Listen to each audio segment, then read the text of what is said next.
Hello everyone, কী অবস্থা সবার? আশা করি সবাই খুবই ভালো আছো।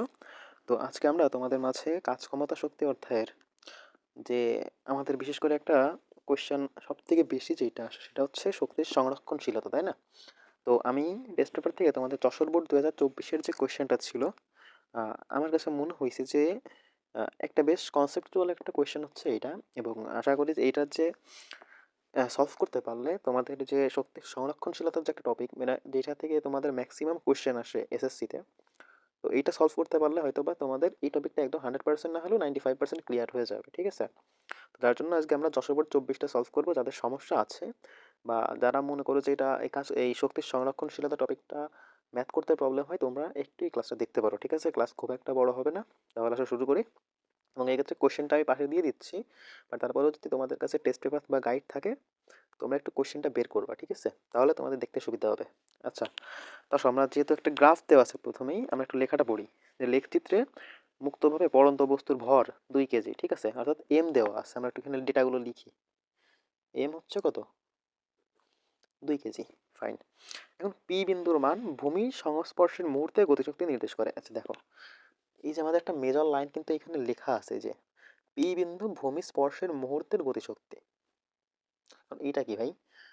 আচ্ছা, এখানে যেহেতু আসলে সিকিউ সলভ, আমাদের এখানে বেসিক বলা অতটা উচিত হবে না, তারপর আমি ছোট্ট করে একটু বলি। দেখো, এই পাশটা আমি একটু দেখাই তোমাদের, এই পাশটা একটু দেখাই, দেখেন বেসিকটা। দেখো, পরন্ত বস্তুর ক্ষেত্রে তিনটা ব্যাপার আছে। ধরো এটা হচ্ছে ভূমি, ঠিক আছে? ফাইন, এটা ভূমি। এইখান থেকে তুমি একটা ধরো বস্তু ফেলতেছো নিচের দিকে, ঠিক আছে?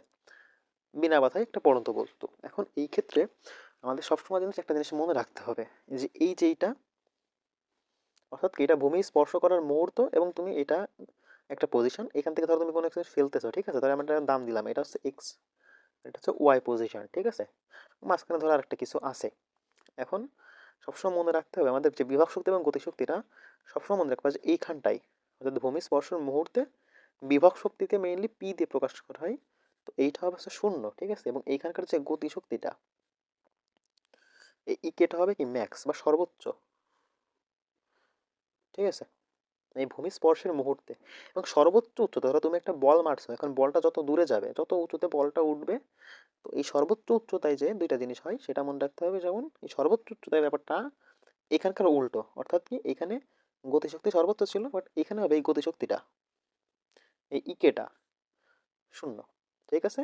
এবং এই যে বিভব শক্তি, এই পিটা হবে সর্বোচ্চ, ঠিক আছে? তোমাদের এই জিনিসটা একটু মনে রাখতে হবে। তো এটা মনে রাখতে পারলে হচ্ছে। এবং শক্তির সংরক্ষণশীলতা অনুযায়ী কি, ধরো তুমি একটা বল ফেলছো, বলটা এইখানে একবার ছিল, এবার এখান থেকে পড়তে পড়তে পড়তে পড়তে এইখানে একবার ধরো আসছে, ধরো টি সময় পরে এখানে আসছে, ধরো ফেলছো, তা টি সময় পর বলটা এখানে আসছে, এবং তারপরে এইখানে আসছে। টোটাল এই তিনটা পজিশন দেওয়া আছে। তো শক্তির সংরক্ষণশীলতা যে মোট শক্তি, মোট শক্তি বলতে কি বোঝায় ভাই? যে মোট শক্তিটা হচ্ছে যে ইকে, মোট শক্তিটা হচ্ছে ই। ই সমান সমান হচ্ছে এই যে গতিশক্তি এবং বিভব শক্তি, এটার যোগফল। তাহলে মোট শক্তি সমান সমান কি, ইকে প্লাস ইপি। তো সংরক্ষণশীলতা অনুযায়ী এই যে তিনটা বিন্দুই, এই তিনটা বিন্দুতেই কি শক্তি হবে সমান। ধরো এইখানে টোটাল যে শক্তিটা, এইখানে যে একটা টোটাল শক্তি পাবো, এবং এইখানে যে টোটাল শক্তি পাবো, এই তিনটা কি সমান হবে। তখন আমরা যদি নাম ধরো, এটা ই1, এটা ই2, এটা ই3, তাহলে নিয়ম অনুযায়ী কি এই ই1 সমান সমান ই2 সমান সমান ই3 হবে নিয়ম অনুযায়ী, ঠিক আছে? তো এইটুখানি বেসিক হলে আশা করি হবে। এবং আসো আমরা এবার কোশ্চেনটাই যাই। হ্যাঁ, তো আমাদের কোশ্চেনে যেটা বলছে সেটা হচ্ছে যে পি বিন্দুর মান ভূমি স্পর্শের মুহূর্তে। এখন এই গ্রাফটা আমি একটু আগাইছি, দেখো গ্রাফটা ভালো করে বোঝো। এখানে এই যে এই বরাবর আমাদের এক্স অক্ষ বরাবর কি দেওয়া আছে, সময়, ঠিক আছে? আমি লাল কালি ইউজ করি, সময়। এবং এই যে এই বরাবর দেওয়া আছে কি আমাদের এই যে ইকের মানটা, গতিশক্তি দেওয়া আছে, ঠিক আছে? এখন আমাদের একটা জিনিস দেওয়া আছে, এই যে একটা কি পি বিন্দু। এখন পি বিন্দু দেখো, পি বিন্দুর সময় কত, 8 সেকেন্ড, এটা হচ্ছে 8 সেকেন্ড। এবং এখানে গতিশক্তিটা দেওয়া আছে, এই যে এই বিন্দুটায় একটু ঘিজিমিজি হয়ে গেছে, গতিশক্তি দেওয়া আছে। এখানে আমাদের বলছে কি পি বিন্দু ভূমি স্পর্শের মুহূর্তের গতিশক্তি। অর্থাৎ কি, এই যে পি বিন্দুটা, এইখানে যেটা শক্তি আছে না, পি বিন্দু শক্তি কত, এই যে পি বিন্দু শক্তি কিন্তু এইটা।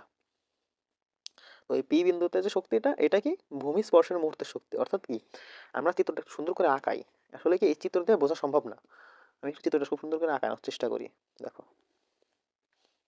ধরো এটা হচ্ছে ভূমি, ঠিক আছে? এখন এখান থেকে তুমি একটা বল ফেলছো, ধরো বস্তু, এই বস্তুটার ভর এই যে এম সমান সমান 2 কেজি ফেলছো। এখন এটা যখন পড়তেছে, ভূমি স্পর্শ করার মুহূর্ত কোনটা? এই যে এইখানটা না ভূমি স্পর্শ করার মুহূর্ত। এইখানটায় গিয়ে প্রশ্ন অনুযায়ী কি বলছে দেখো, গতিশক্তি এই যে পিটা ভূমি স্পর্শের মুহূর্তে, তার মানে কি এইখানটা হচ্ছে সেই পি। ঠিক আছে, আচ্ছা এখান থেকে ফেলতেছে এবং এই যে 4 সেকেন্ড মাঝখানটা, তাহলে 4 সেকেন্ডটা হচ্ছে ঠিক এরকম একটা জায়গায় 4 সেকেন্ড। এখানে পি এটা তাহলে কত সেকেন্ড? এই যে পি পজিশনটা হচ্ছে কত, 8 সেকেন্ড। ঠিক আছে, এটা ধরো আমরা লিখি কত, 4 সেকেন্ড। এইটা হচ্ছে যে 0 সেকেন্ড। ঠিক আছে, এই যে এই জায়গাটা, এই জায়গাটা হচ্ছে এইটা, এইটা হচ্ছে এইটা, এটা হচ্ছে এইটা। I think clear. ঠিক আছে, আচ্ছা এবার আমাদের শুধু এখন এই যাও, এই যে আমরা একটা বেসিক শিখলাম না এখান থেকে, তো এই বেসিক শিখে তো আমরা এটা বুঝতেছি তাই না, এইটা ভূমি স্পর্শের মুহূর্ত, তাহলে মানে কি এইটাই সেই পি, প্রশ্ন অনুযায়ী এটাই সেই পি। আচ্ছা তাহলে আমরা একটু এইখানটায় আসি দেখো।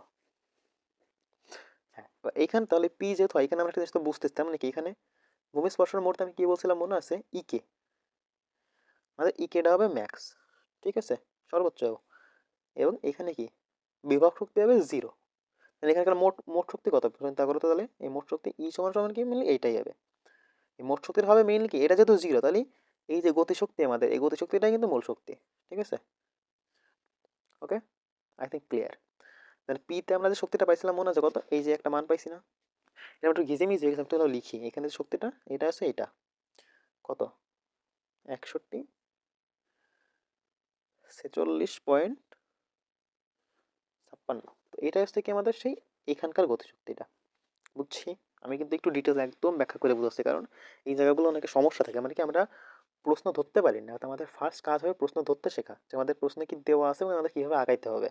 ফাইন, আচ্ছা এবার আমরা গ নাম্বার কোশ্চেনটা একটু দেখি। দেখো গ নাম্বার কি বলছে, যে বস্তুটি ভূমি স্পর্শের মুহূর্তে বেগ নির্ণয় করো। ভূমি স্পর্শের মুহূর্ত মানে কি এইখানটা, আমাদের এইখানটার কি বেগ জানতে চাইছে তাই না, ভি। তাহলে একটু সলভ করি আমরা এখন। আচ্ছা এখন গতিশক্তি বলছে না, আমাদের ডেটা কি দেওয়া আছে দেখো তো, পিতে ডেটা দেওয়া আছে কি, আমাদের ইকের মানটা দেওয়া আছে না, এই যে গতিশক্তি দেওয়া আছে। আমরা ইকে সমান সমান কি জানি, half into M V square. আচ্ছা এবার এখান থেকে তো আমাকে লাগবে কি, ভির মানটা লাগবে, না ভিটা যদি রাখি তাহলে ভি স্কোয়ার সমান সমান হচ্ছে কত, 2 ই কে বাই এম। ফাইন, আচ্ছা এবং এখন রুট করলে হয়, আচ্ছা রুটটা আমরা পরে করবো, আগে আমরা ভির মানটা বের করি।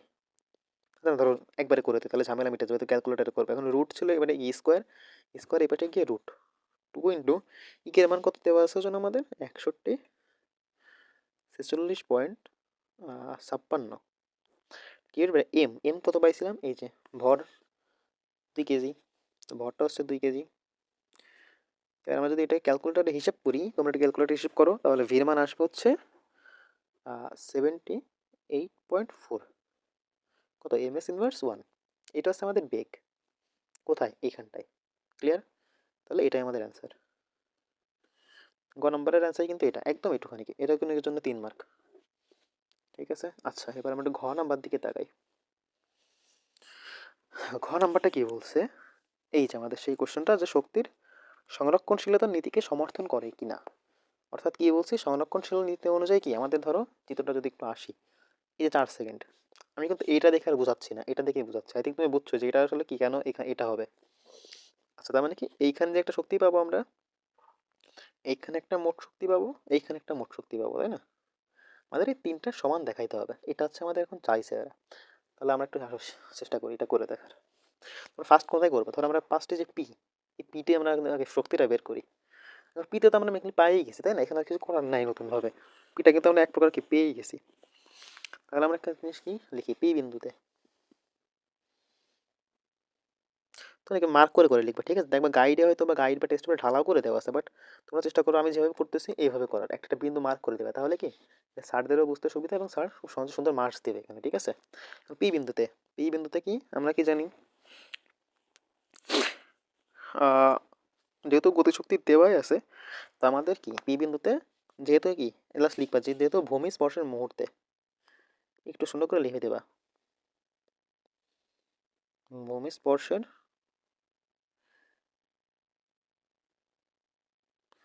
মুহূর্তে বিভব শক্তি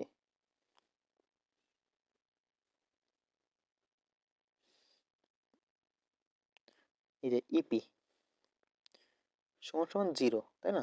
এই দেখি 0 কি হবে, 0 জুল, ঠিক আছে। এবং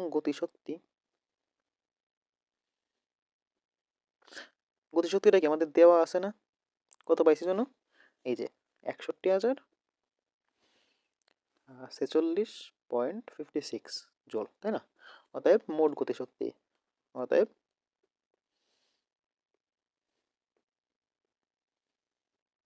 মোট গতিশক্তি কত? ই সমান সমান এই যে এই দুটার যোগফল ইকে প্লাস এপি সমান সমান এই যে একবার আর লিখতেছি না, 61,046.56 জুল, তাই তো? এখন এটাকে তুমি একবার এক কাজ করো, মোট গতিশক্তি এখানে ই পি বিন্দুতে, তাই না? ই1 দিয়ে দাও, ঠিক আছে। ওকে, একটা পেলাম। আচ্ছা, এবার আমাদের কাজ কি? দেখো চিত্র অনুযায়ী এবার আমাদের এইখানকার শক্তি বের করতে হবে। আচ্ছা, এখানকার যখন শক্তি বের করতে যাবো, ভালো একটা জিনিস চিন্তা করো তো, এখানে আমাদের দুটো জিনিস লাগবে না? উচ্চতা বের করতে হবে না, আমরা কি জানি কি বিভব শক্তি, বিভব শক্তিটা মেইনলি কি ভূমি থেকে উচ্চতা। ধরো ভূমি থেকে এখানকার একটা বস্তু কত উচ্চতায় আছে, ধরো এখান থেকে ভূমি থেকে যে উচ্চতা, এটাই কি বিভব শক্তি বের করার সময় লাগবে আমাদের। তাহলে এইটুখানিকে আমরা এক্স ধরলাম। যখন বিভব শক্তি বের করবো তখন আমার এটা লাগবে। টোটালটা কি উচ্চতা আমাদের দেওয়া আছে না? এই কোশ্চেনই কিন্তু প্রশ্নটা সব থেকে বেশি ইন্টারেস্টিং, যে ম্যাক্সিমাম কোশ্চেন দেখবা যে তুমি কত উচ্চতা থেকে ফেলতেছো একটা বস্তু সেটা দেওয়া থাকবে। হ্যাঁ, যে কত উচ্চতা থেকে তুমি একটা বস্তু বা বল যাই হোক তুমি সামথিং যেটাই ফেলতেছো সে একটা হাইট দেওয়া থাকবে। বাট আমাদের এই কোশ্চেনটা কোনো হাইট দেওয়া নেই, তাহলে আমাদের কাজ কি হবে? এই হাইটটাকে বের করে নিতে হবে, তাই না? আমি তোমাদের একটা সুন্দর শর্টকাট শিখাই হাইট বের করার ক্ষেত্রে। দেখো সবসময় মনে রাখবে পরন্ত বস্তুর ক্ষেত্রে, পরন্ত বস্তুর ক্ষেত্রে এই এইচ সমান সমান কি জানো? ভি স্কোয়ার বাই 2জি। তো এখান থেকে এটা কিন্তু শর্টকাট একদম। তোমরা যেহেতু এমসিকিউ টেমসিকিউ সলভ করার সময় খুব সুন্দর করে এটা নোট করে রাখবে, এটা কিন্তু করলে একদম 1-2 সেকেন্ড উত্তর বের হয়ে যাবে। ওকে, একটু উচ্চতাটা বের করি, ভির মান কত? হ্যাঁ, প্রশ্ন হচ্ছে ভাই আমরা ভি কোথায় পাবো? এখানটায় হচ্ছে একটু খেলা আছে আমাদের। আচ্ছা দেখো, এখানে আমি তোমাদের একটু কনসেপ্টটা বুঝাই। দেখো এখান থেকে যখন তুমি একটা বস্তু ফেলতেছো, ধরো একটা বল ফেলতেছো, তো বলের শুরু থেকে আদিবেগ কোনো ছিল, তাই না? তো এখানে কোনো একটা একটা আদিবেগ ছিল, একটু মুছিয়ে দিলাম, একটা আদিবেগ ছিল না? এই আদিবেগটা কি শূন্য না? তুমি বল ধরে রাখছো, জাস্ট এখানে ধরে রাখছো, এখানে কিন্তু বলের কোনো বেগ নাই। ফেলতেছো, ফেলার পরে কি 4 সেকেন্ড, এই যে 0 থেকে, এটা কিন্তু 0 সেকেন্ড, 0 সেকেন্ড থেকে 4 সেকেন্ড একটা বল যখন আসছে এখান থেকে এতটুকু আসছে, মানে কি 4টা সেকেন্ডে তার একটা বেগ হয়েছে না? তো আমাদের সেই বেগটা বের করা লাগবে। আমরা একটু বেগটা এখানে সাইডে বের করি, ঠিক আছে? তোমরা ধরো আমাদের যেহেতু এখানে জায়গা কম, আমরা এক সাইডে বের করে রাখতেছি, ঠিক আছে? তোমরা এখানে এই যে এইখানটায় তোমরা একটু বেগটা বের করে নিবে আগে। তাহলে ভি সমান সমান আমরা কি জানি? ইউ প্লাস জিটি, আদি বেগ 0 প্লাস জি আসছে কি 9.8 ইন্টু টি, টি কত? 4 সেকেন্ড। তাহলে ভি সমান সমান কত আসতেছে আমাদের? 9.8 গুণ 4 হচ্ছে 39.2 এম এস ইনভার্স 1। এই হচ্ছে আমাদের বেগ। আচ্ছা, তাহলে আমাদের বেগটার থেকে এবার উচ্চতাটা আমরা বের করবো। এই সমান সমান কি 39.2 whole square by 2 into 9.8। H কত তাহলে? এইচটা আসবে জাস্ট ক্যালকুলেটারে পাতালে কিন্তু আমাদের উত্তর চলে আসবে। আমি আর ক্যালকুলেটার হিসেব করে ওটা দেখাচ্ছি না। 313.6 মিটার, ঠিক আছে। এটা কি উচ্চতা, মানে কতটুকু উচ্চতা ভাইয়া? এই টোটাল উচ্চতা, এই যে এইখান থেকে একদম এই পর্যন্ত যে টোটাল উচ্চতাটা, এই যে টোটালটা আমরা কি এইচ বলেছিলাম, ঠিক আছে? ধরো এখান থেকে এইটা টোটালটা হচ্ছে এইচ, ঠিক আছে। এখন আমাদের লাগবে কি এক্স এর মান না? এখন আমরা খুব সুন্দর করে বোঝো, মানে এতটুকু যখন করবো টোটালটা এইচ ছিল, তাহলে এই টোটালটার থেকে যদি তুমি এতটুকু বাদ দাও, এই এতটুকু বাদ দাও, তাই না? টোটালটার থেকে যদি এতটুকু উচ্চতা বাদ দাও তাহলে কি এটুখানিক পাবা। তাহলে আমাদের এটুখানিক উচ্চতা বের করতে হবে। এতটুখানিক আমরা কী করে বের করবো? এই বলটা এই যে 4 সেকেন্ডে এতটুকু আসছে না, তাহলে 4 সেকেন্ডে বল ঠিক কতটুকু দূরত্ব অতিক্রম করছে, ঠিক আছে? ফাইন। তাহলে এবার আমাদের কি সেকেন্ড কাজটা কী হবে? 4 সেকেন্ডে বস্তুর সরণ বের করতে হবে আমাদের। সরণের ক্ষেত্রে কি বলো, সূত্র কি? সরণের ক্ষেত্রে সূত্র হচ্ছে H is equal to UT plus half into GT square. এটা কিন্তু আমাদের সরণের সূত্র, তাই না? আদিবেগ কী ছিল? 0 ছিল মনে আছে, তাহলে 0 ইন্টু টি শূন্য হয়ে যাবে প্লাস হাফ ইন্টু জির মান 9.8 ইন্টু টির মানটা কত 4 সেকেন্ড টি স্কোয়ার। তো এইটা যদি আমরা ক্যালকুলেট করি তাহলে আমাদের মান আসবে হচ্ছে 78.4 মিটার। বোঝা গেছে? এটা কি করলাম, এই যে এতটুকু, এইখান থেকে এই পর্যন্ত যে দূরত্বটা এটা বের করলাম আমরা, ঠিক আছে? এবার কি টোটালটার থেকে যখন এই যে টোটালটার থেকে যখন এতটুকু বাদ দেবো তখন আমরা এক্স এর মান পেয়ে যাবো। অতএব এক্স সমান সমান কত, টোটালটা কত ছিল আমাদের জন্য মনে আছে, এই যে এইচ। তাহলে টোটাল এক্স সমান সমান 31.3.6 মাইনাস 78.4। এটা বিয়োগ করলে কত আসে উত্তর? 235.2 মিটার, ঠিক আছে? এই এক্সটা আমরা পেলাম। এখন দেখো এই বিন্দুতে বাদেন আমাদের কি, এই যে এই বিন্দুটা, ঠিক দেখো এই বিন্দুটা আমাদের দুইটা জিনিস বের করা লাগবে। কি, এই বিন্দুটা আমাদের ইকে বের করা লাগবে, এই বিন্দুটা আমাদের এখন ইপি বের করা লাগবে, তাই না? এখন ইপি সমান সমান কি জানি, এমজি। এবং এখান থেকে আমি সবসময় মনে রাখবো, এখানে যেন ভুল না হয়, বিভব শক্তি সবসময় ভূমি থেকে উচ্চতা। তাহলে এখানে ভূমি থেকে উচ্চতা কত, এক্স না? তাহলে এমজি এক্স, তাই না? ইকে সমান সমান কি, হাফ ইন্টু ভি স্কোয়ার। এখানে আমাদের একটা যে বেগ, এই বেগটা বের করা লাগবে। তো আমরা এখান থেকে বেগটা কি বের করে নিছি না অলরেডি? এই যে আমরা কি এই যে এইখানকার যে বেগটা, এই বেগটাকে আমরা এই যে এখানে বের করে নিছি, তাই না? তাহলে বেগ আমরা পাইছি। এখন আমাদের কাজ কি, শক্তি দুইটা বের করা, অর্থাৎ এই ইকে এবং ইপি বের করা। ঠিক আছে, এখানে আমরা ইপিটা একটু বের করে ফেলি। তাই ইপি সমান সমান কত, এমজি এক্স, এম এর মান কত, 9.8 ইন্টু এক্স কত, এই যে এইটা 235.2। এইটা যদি আমরা হিসেব করি তাহলে আমাদের টোটাল ইপিটা অর্থাৎ বিভব শক্তিটা এটা আসবে কত, এটা টোটাল হচ্ছে 4609.92 জুল, ঠিক আছে? টোটাল ইপিটা আসলো এটা। এখন এই বিন্দুতে আমাদের ইকে বের করা লাগবে। আমি একবার ইকেটাও বের করে ফেলি। ইকে সমান সমান কত, half into M V square. আমি জাস্ট মান পাতাচ্ছি, ক্যালকুলেশনটা তোমরা করে নিও, ঠিক আছে? এটা পারবা। ভি এর মান কত ছিল মনে আছে, এই যে সেই আমাদের ভির মান, তাহলে কত, 39.2। তাহলে ভির মানটা একটু লিখি, 39.2, ঠিক আছে? ভির মাথায় কি একটা স্কোয়ার। এইটা যখন ক্যালকুলেটর করবো আমাদের মান আসবে হচ্ছে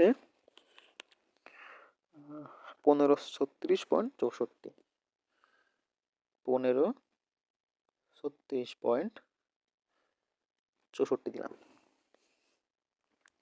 ফাইন। আচ্ছা, এই দুইটাকে আমরা বুঝছি, আমরা কি করলাম দেখো তো, এই যে 4 সেকেন্ডে যখন বস্তুটা আসছিল, 4তম সেকেন্ড, এই যে 4 সেকেন্ড, এই 4 সেকেন্ডের বস্তুর মোট শক্তি বের করা লাগবে। এখন মোট শক্তি সমান সমান কি, ইকে আর ইপি। তো আমরা প্রথমে কি করলাম, এখানে আমরা প্রথমে এই ভিটা বের করছি, তাই না? 4 সেকেন্ডে তার বস্তুর বেগ কত ছিল, বেগ বের করার পরে আমরা কি করলাম, এই এক্সটা বের করলাম, যে কতটুকু দূরত্ব এই ভূমি থেকে, এই যে এখান থেকে এতটুকু, এটা বের করছি। করার পরে আমরা ইকে আর ইপি বের করলাম। এই দুটো যোগ করলে আমরা টোটাল ইটা পেয়ে যাবো। তাহলে আমরা একটা আসো এই পেজে ইটা বের করে ফেলি।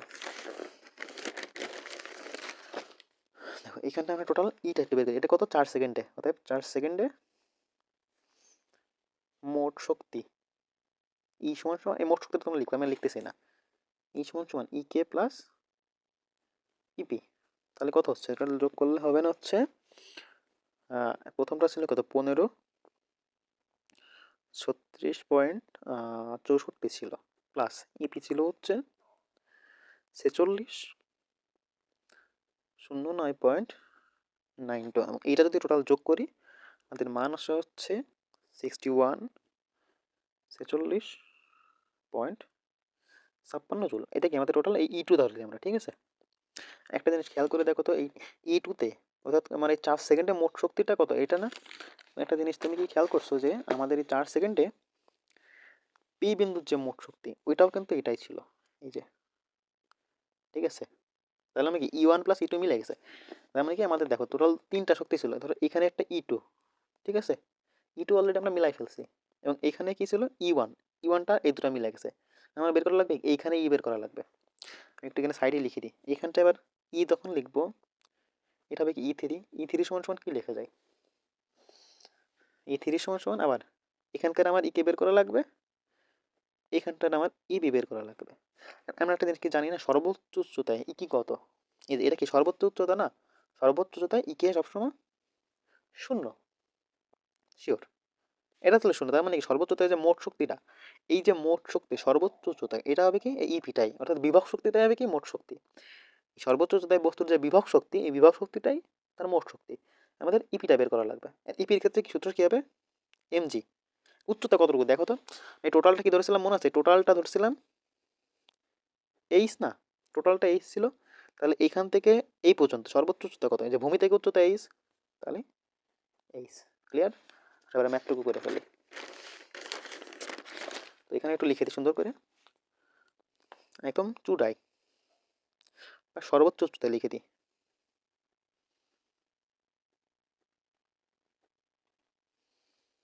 সর্বোচ্চ উচ্চতায় আমাদের কি, আমরা জানি সর্বোচ্চ উচ্চতায় ইকে সমান সমান 0 জুল, ঠিক আছে? অতএব ইপি, আমি কিন্তু এই গতিশক্তি বিভব শক্তি লিখতেছি না, তোমরা গতিশক্তি আর বিভব শক্তিটা লিখে দিবা। ইপি সমান সমান এমজি ইন্টু এইচ। এম এর মান 2, জি মান কত 9.8, ইন্টু এইচ কত ছিল টোটাল আমাদের মনে আছে? এই দেখো আমরা টোটাল কিন্তু এইচটা বের করছিলাম এইখানে, এই যে 313.6। তাহলে এটা একটু করে ফেলি, 313.6। এটা যখন ক্যালকুলেটর হিসেব করব, আমাদের মান আসবে সেই আগেরটাই, 6146.56 জুল। ক্লিয়ার? এটা এখন আমাদের মোট শক্তি কি মনে আছে? মোট শক্তি হচ্ছে কি ই3, 3 নম্বর বিন্দু। এটা তোমার সমান কি ইকে প্লাস ইপি। ইকে তো 0, তাহলে ইপির মান কত হবে? 6146.56। একটা জিনিস আমরা যেহেতু মিলি, তাহলে একটা জিনিস অবশ্যই মিলে গেছে আমাদের। ই1 সমান সমান ই2 সমান সমান ই3। সব কয়টা কি এতটুকু শক্তি, তাই না? এই যে 0.56 জুল মোট শক্তি। অতএব শক্তির সংরক্ষণশীল নিতে হলে যে কি 3টা বিন্দুতে আমাদের যে শক্তিটা, এটা সমান হবে, প্রমাণিত এটা। ঠিক আছে? তাহলে এটা না লিখি প্রমাণিত, বা তুমি দেখানো হলো লিখে দিবা। বা আরেকটা জিনিস যদি বলে প্রমাণ করো অথবা দেখাও, তাহলে এটা আমাদের কোশ্চেনে যেহেতু বলছে কি যে সংরক্ষণ সমর্থন করে কিনা, অর্থাৎ কি শক্তির সংরক্ষণশীলতা।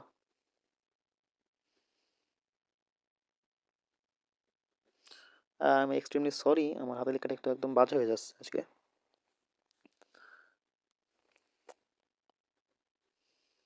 নীতিকে সমর্থন করে। তো আই থিঙ্ক কোশ্চেনটা তোমাদের কাছে একদমই ক্লিয়ার। দেখো এই ম্যাথটা কিন্তু খুবই ইম্পর্টেন্ট, এই ম্যাথটা যথেষ্ট বড়ও আসে, বাট তুমি বিলিভ মি, তুমি যদি এই ম্যাথটা বুঝতে পারো, যেহেতু যতই বড় হোক না কেন, এই ম্যাথটা যদি তুমি বুঝতে পারো, এটুকু শিওর থাকো তুমি এই ধরনের যত ম্যাথই তোমাকে দেওয়া হোক না কেন, তুমি এটা সলভ করে আসতে পারবা। ঠিক আছে? তো তোমাদের যদি অন্য কোনো চ্যাপ্টারের বা অন্য কোনো সিকিউতে সমস্যা থাকে, অবশ্যই কমেন্ট করে জানাইতে ভুলবা না। ততদিন সবাই ভালো থাকো, টাটা।